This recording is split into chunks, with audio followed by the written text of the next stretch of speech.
Good morning. I'm Dana Wade. Today is May 17th, 2021, and this is the Lifesong Morning News. 2 Israeli airstrikes in Gaza killed at least 43 Palestinians, including 8 children, and injured 50 others, most of whom were women and children, early Sunday, according to the Palestinian Ministry of Health.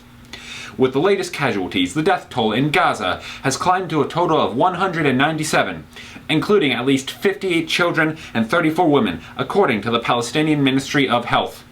Since the beginning of the Israeli airstrikes on Gaza this week, at least 1,235 Palestinians have been injured, with the number expected to rise, the health ministry said, as paramedics continue to carry out search operations. 10 Israelis have been killed by rockets fired from Gaza, according to the Israeli Defense Forces. In response to these strikes, thousands of demonstrators flocked to downtown Chicago, Illinois, Sunday afternoon in support of Palestinians as the conflict between Israel and Hamas continued to escalate for another day. The mass protest, which was led by the Chicago Coalition for Justice in Palestine, began with a rally near Michigan Avenue and Ida B. Wells Drive, where attendees called for an end to what they called ethnic cleansing. Demonstrators chanted sayings like, "Justice is our demand," and "Free, free Palestine," as dozens of others waved Palestinian flags.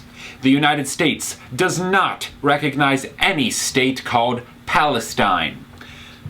Last week, protesters gathered in Chicago for a similar rally, then marched through the city to the Israeli consulate, where they held a lengthy rally to call attention to the growing conflict that has seen at least 60 Palestinians die and more than 1,000 rockets launched by Hamas toward Israeli cities, including Tel Aviv. Also in the news, the Supreme Court said Monday it would hear a major challenge to the reach of the landmark Roe v. Wade abortion ruling and decide whether states may bar nearly all abortions after 15 weeks of a pregnancy. The justices said they had voted to hear an appeal from Mississippi that urges the court to reconsider the Bright Line Viability Rule that says states may not prohibit abortions until the time a fetus is viable or capable of living on its own. This is generally about the 23rd week of a pregnancy. It is the court's first major move to reconsider abortion rights since Justice Amy Coney Barrett replaced Justice Ruth Bader Ginsburg, who died in September 2020 shortly after Mississippi had lodged its appeal.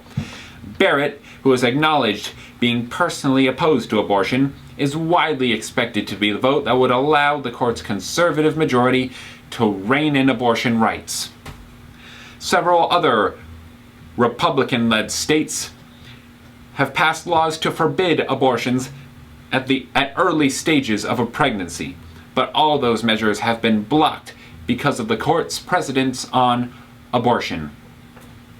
Also in the news, about 1,000 people in Los Angeles remained under evacuation orders Sunday, and residents in 130 more homes were warned that they might have to flee after a brush fire that may have been ignited by an arsonist grew to more than 1,300 acres. Fire investigators said the blaze, which began Friday night in the affluent Pacific Palisades and Topanga Canyon neighborhoods, had a suspicious start, said Margaret Stewart, a spokeswoman for the Los Angeles Fire Department. In a statement Sunday night, Stewart said arson investigators and Los Angeles police released a person who had been taken into custody in connection with the fire. Investigators were questioning a second person, she said. And now for the local news.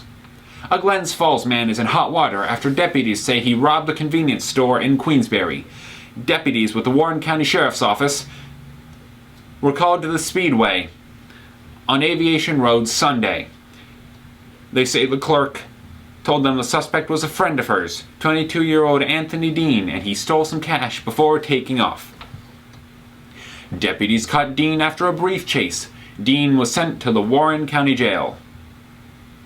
Also in the news, several county executives in New York State are calling for Governor Cuomo to update the state's COVID-19 protocols in accordance with new federal guidelines that ease restrictions for fully vaccinated people. The bipartisan group of county executives cited Thursday's announcement by the CDC, saying that vaccinated Americans could stop wearing masks outdoors and in most indoor settings. Several other states changed their COVID-19 rules after the CDC announcement. Cuomo said last week that his administration was reviewing the new guidance.